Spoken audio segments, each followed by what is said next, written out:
I'm pleased to welcome you here on your first visit as President of your country. For us, it is extremely important to note that we had a very good exchange of views. We were able to touch upon all the issues that are of relevance for both our countries, but also for the relationship between Europe and the Indo-Pacific region per se. Germany aims to further broaden its commitment and engagement in the Indo-Pacific. We aim to diversify our imports from other countries in the world, and we want to make a contribution towards ensuring that we have as many partners as possible so as to avoid creating dependencies. And the Philippines is a very important partner for us in Southeast Asia. We have a long tradition on which we can build, Mr. President. We can look back to 70 years of a bilateral relationship, and we aim to further deepen and expand that relationship. It is important for us that we make further headway in the economic sphere. We have thus expanded for investment guarantees, which is also meant to attract and make it easier for German companies to invest in the Philippines. We cooperate very closely on the issues of raw materials, commodities, something that is very important for us because the Philippines happens to be home to many important minerals like nickel, and we would like to help the Philippines in better extracting and also processing these minerals. We also believe that it is important that we have the necessary framework conditions. Free trade agreements play a part here. As you may know, Germany has always been strongly supporting free trade agreements and the freedom of trade, and we aim to make further headway with regard to negotiating such an agreement and partnership with the Philippines, but also with all the member countries of ASEAN. We believe that that would be a major step forward, and therefore it played an important part in our talks today. The Philippines have a treasure of a very well-skilled workers. This is also relevant for our health sector. As I reported to the President, that as a lawyer, when I worked as a lawyer, I represented Philippine seafarers, seamen. So that, again, is a very important area of cooperation, and we want to make progress in the future in that regard too. We want to expand our mobility partnership, our migration and mobility partnership, and it is also our aim to do this in a very concrete fashion, to enshrine it, put it into the letter, so to speak. And our Federal Employment Agency plans a placement agreement with your country and its respective counterpart, so as to improve the framework for the cooperation that we aim to have in the future with your country. Of course, we also touched upon the issue of climate protection. It's a central issue, especially with regard to the Philippines. The Philippines is one of the countries that is amongst those hardest hit by the impact of climate change. It is therefore has been the policy of the Philippines to ensure that it is not as strongly affected as people may fear. So cooperation on protecting us from the impact of climate is also an important priority. It is important for all of us that we can make sure that the world adheres to certain rules, that it does not aim to change borders through the use of violence. And that will guide our actions in the future too. I believe that both of us are in close agreement, are very committed in that regard. This is especially true with respect to the questions that are very much at the top of our agenda these days. When you look to the European region, Russia's attack on Ukraine has had an effect on the world at large. The economic impact is dramatic, but our position has been very clear. We have condemned Russia's war of aggression against Ukraine. We believe it to constitute a horrible violation of international law.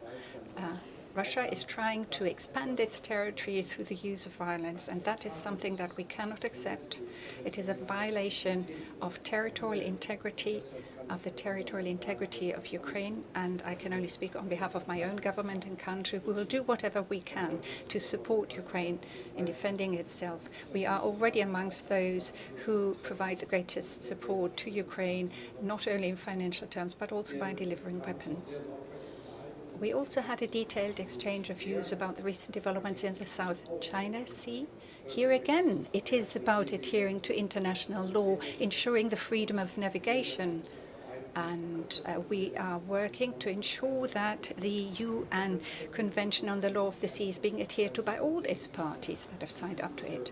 Peaceful development and the peaceful settlement of conflicts and disputes is important here. As early as in 2016, the Philippines have taken an important decision in that regard. Generally speaking, we want to do whatever we can to help settle tensions or address tensions in a peaceful manner. The negotiations on a code of conduct for the South China Sea is therefore of the utmost importance. ASEAN is a very important actor in the region. We are aware of the added value that the cooperation with ASEAN has in that regard. We have set ourselves an ambitious agenda.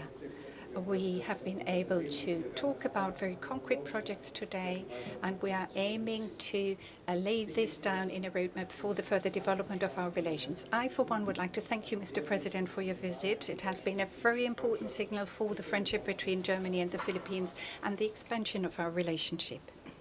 Thank you very much, His Excellency Chancellor Olaf Scholz. I'd like to greet also the members of the German delegation and the delegation that has accompanied me here. Good afternoon. First and foremost, I would like to express my appreciation to the Chancellor for his gracious invitation for me to come and visit Germany. I am very pleased as Germany is a very important partner to the Philippines. And I'm honored that this visit coincides with the 70th anniversary of diplomatic ties between the Philippines and Germany, which were established in October of 1954. I look forward to the commemorative activities to be undertaken here in Germany and in the Philippines in the coming months. My meeting with Chancellor Scholz was productive and insightful. We discussed the importance of advancing peace and development in the Philippines. As like-minded partners, we reaffirmed our commitment to promoting the rules-based international order, extending our commitment beyond our own regions to contribute to the broader global community. On defense cooperation, Germany has been providing training to the personnel of the armed forces of the Philippines since 1974, making Germany the second oldest formal defense partner of the Philippines. And I express the Philippine government's openness to discussions and cooperation that go beyond training and into new areas such as cyber and maritime domains.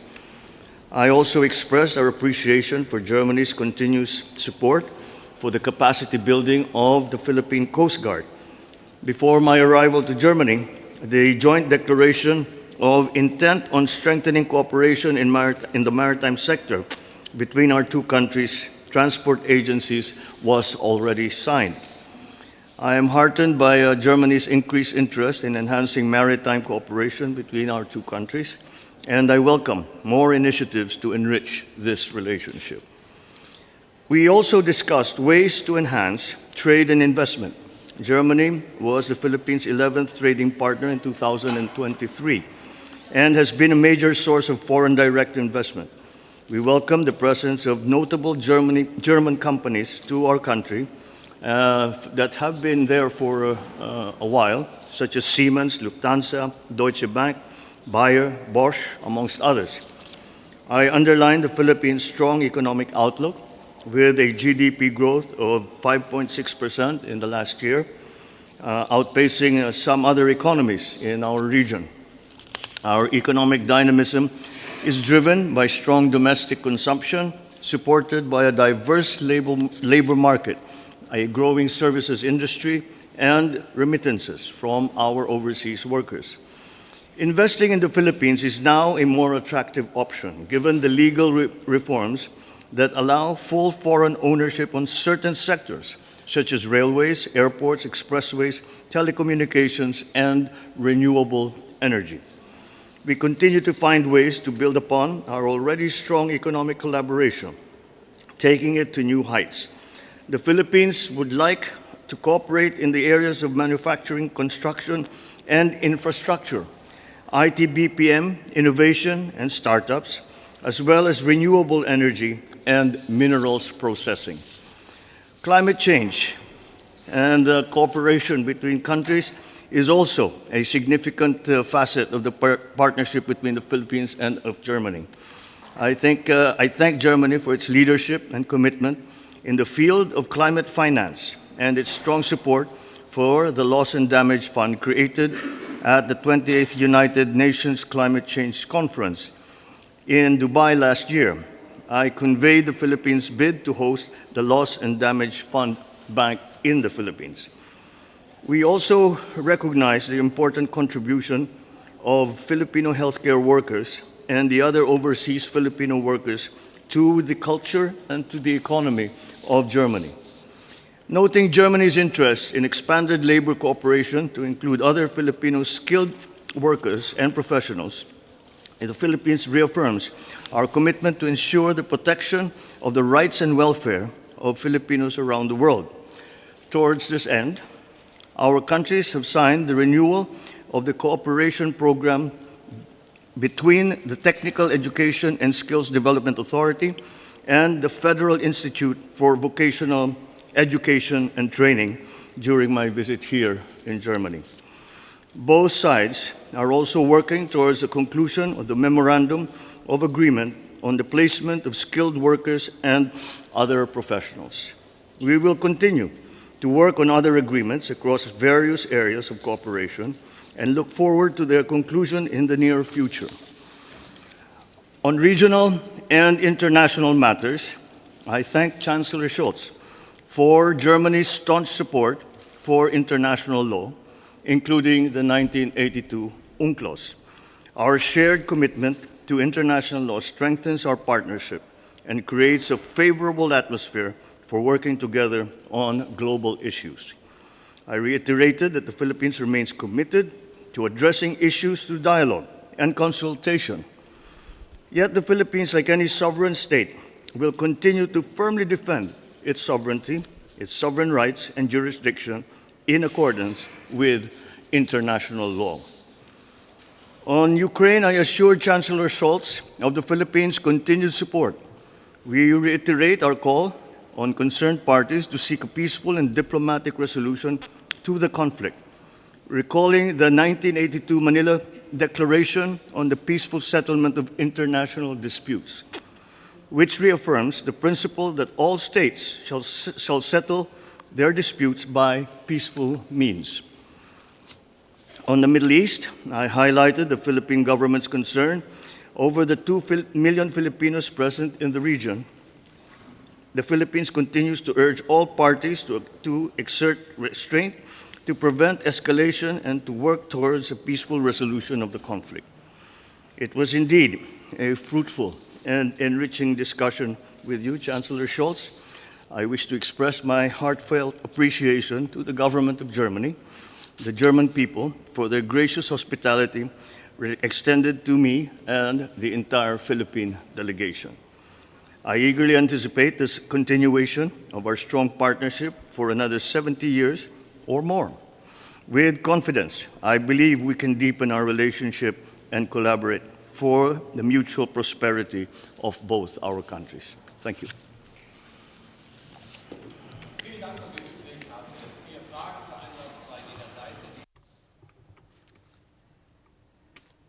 The first question, please. President and Mr. Chancellor, German Foreign Minister Annalena Baerbock earlier said that the Philippines and Germany have agreed to boost its maritime cooperation in the South China Sea. What assistance is Germany offering to the Philippines to help us defend against China's aggression in the West Philippine Sea? Thank you. Ich habe es eben schon gesagt.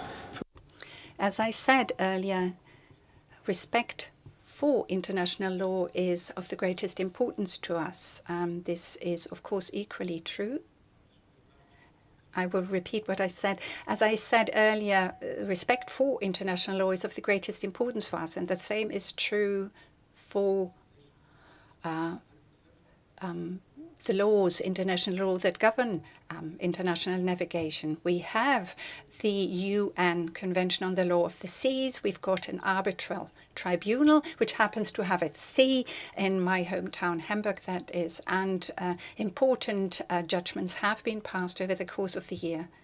I believe it to be very important that each and everyone adheres to the legislation in place. We've talked about this today, as I said, and I made it clear that we support the Philippines in ensuring that their rights are being protected. Eine Frage an den philippinischen. A question to the President of the Philippines in the South China Sea, also regarding the South China Sea. China has submitted new proposals aimed at avoiding a conflict.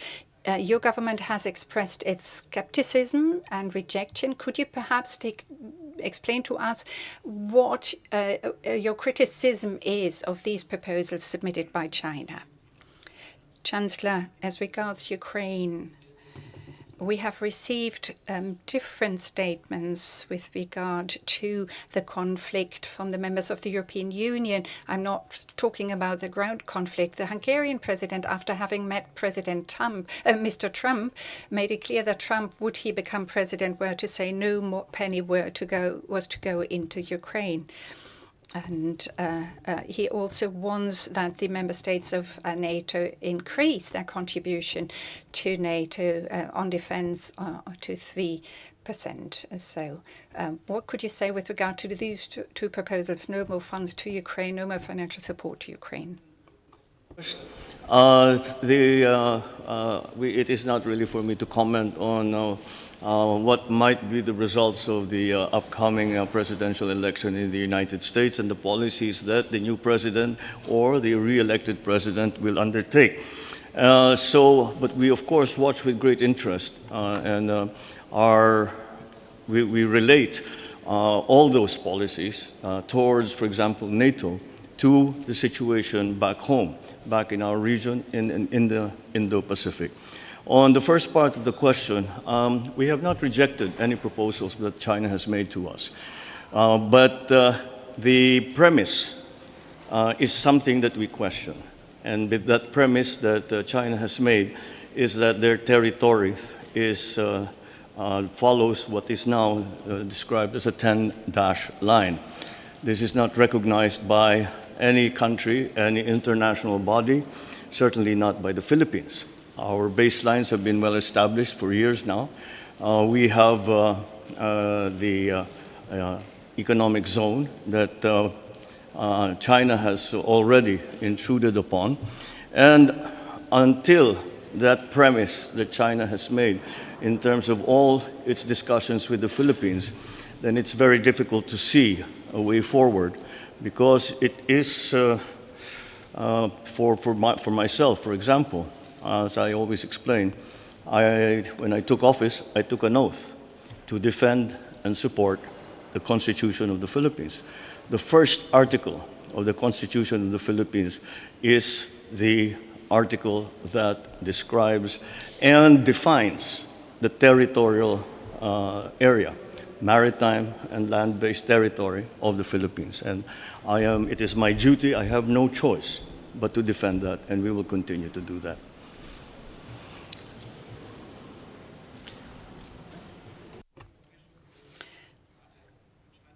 The European Union has taken decisions to provide substantial financial support to Ukraine.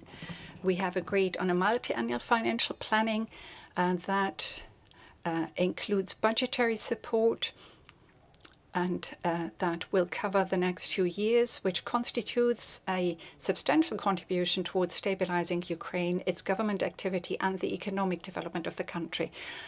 In addition, it is clear for all of us that we also have to assist Ukraine by providing weapons. You may be aware of the fact that Germany has earmarked more than 7 billion euros in that regard, and all the pledges we've made so far, from Starting with what we've already delivered since the war broke out and what we've pledged for the future, this amounts to 28 billion euros, almost $30 billion.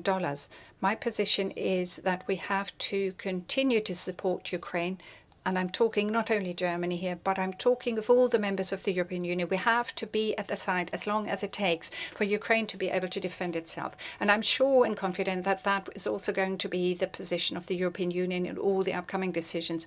When I think back to the decision we took last year and the decision we took at the beginning of this year, the likelihood that we will be able to reach agreement on this in that regard is quite obvious. Generally speaking, I express my general commitment to the obligations we entered into. 2% of our economic output is to go into defense. And for us to be able to achieve that massive increase, Germany set up a special fund, and we've roughly 80% of that fund is already earmarked for projects and expenditure. And we will also have reach the 100% by the end of the year. This has to be funded from our budget, despite the fact that this is a major challenge. I am happy to note that almost all European partners that happen to be members of NATO are aiming to achieve in a similar vein, this objective. This constitutes major progress, I believe.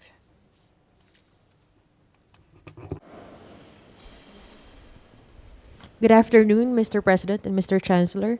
The two transportation agencies of both Germany and the Philippines signed the joint declaration of intent to strengthen cooperation in the maritime sector.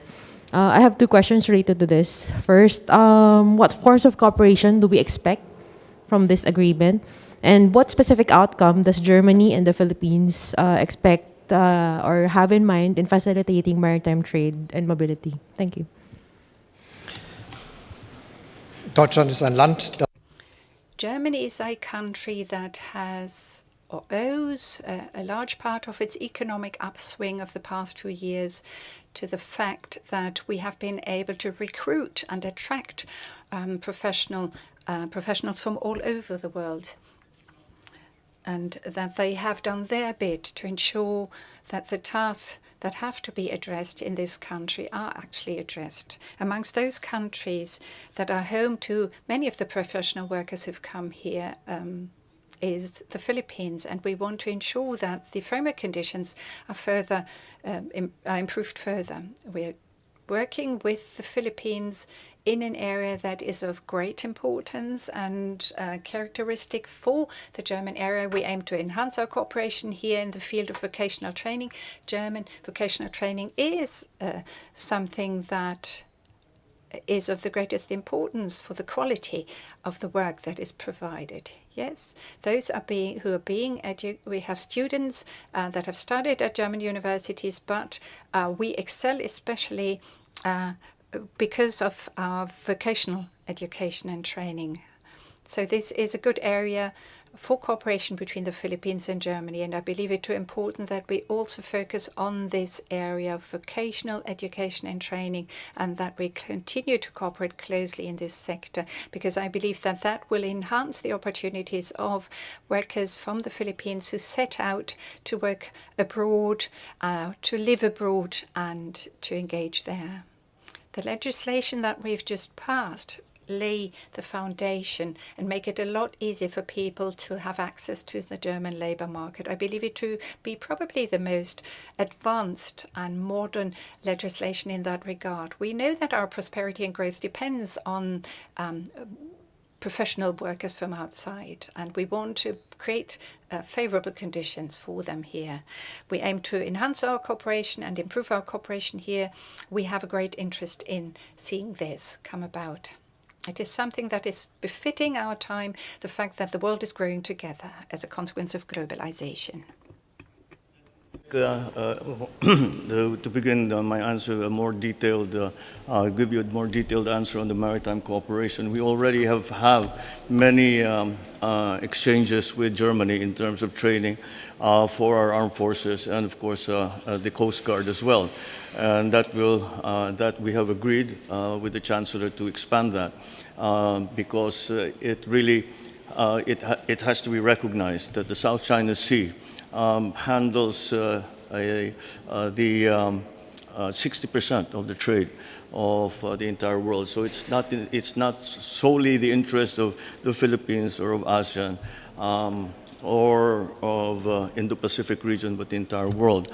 And that's why it is in all our interest to keep it as a safe passage for all international commerce that goes on in the South China Sea.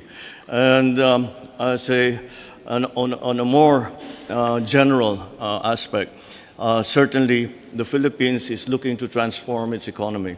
That transformation can only occur when our workforce is, I think the buzzwords that everybody uses now is upskill and reskill. And we look to Germany for much of that training, especially since we are very much immersed now in the digital space. And the high technology requirements for the workforce, the training for high technology jobs in the workforce is something that will be necessary to keep our economy thriving. And again, that is the area that we are hoping. As I said, we have agreed on the exchanges between our TESDA, or the technical educational system, and the German Institute for Vocational Training. So that we hope will be a continuing effort, and that will be, I believe, an advantage to the Philippines because our workforce will be better trained, and it will be an advantage to Germany because we will now have a workforce that can contribute to the German economy as well.